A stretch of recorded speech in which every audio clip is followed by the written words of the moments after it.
Welcome back, everyone. President Obama vowed to turn the economy around, but a shocking new survey suggests the American dream is fading fast. It claims 46.2 million citizens are living below the poverty line, and 79% of them will face near poverty at some point in their adult lives.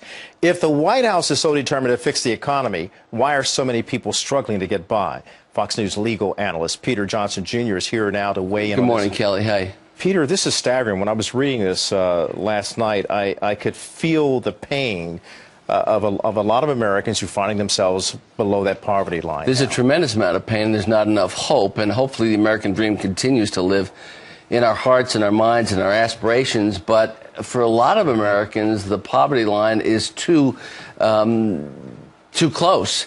And so when you talk about almost 80% of Americans facing some form of poverty or unemployment in their lifetime, being on aid for more than a year, living 150% above the poverty line, that is something that crosses racial barriers in America. Hispanic and black Americans face poverty at 3 times a greater rate. Right. But when you look at the newest statistics that talk about 15% of Americans are considered poor, that's 46.2 million Americans. Americans aged 35 to 45 have a 23% risk of poverty compared to 17% risk 40 years ago. When you look at the invisible poor, Kelly, 19 million white Americans living below the poverty line, you're seeing statistics that we haven't seen ever in this country. And so what it shows is we aspire to economic opportunity for all.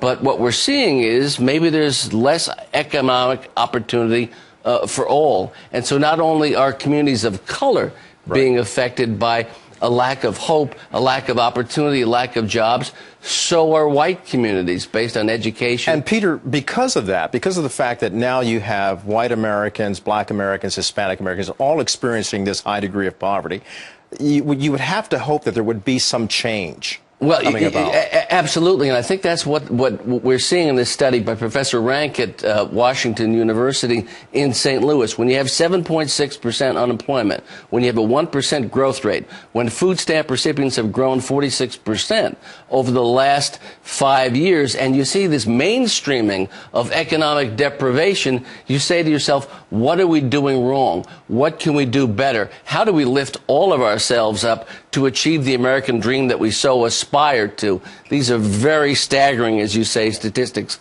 and are very sobering, and do call for some change in the way that we're. Well, Peter, we got to start working on this change. You and I, all Americans, have to do it, including you and I can do it. Of course, we can always try, because the American dream should not be an American nightmare. It should not. All right, Peter. Thanks. We're going to keep. Good to see you, Kelly. We're going to keep this American dream alive this morning.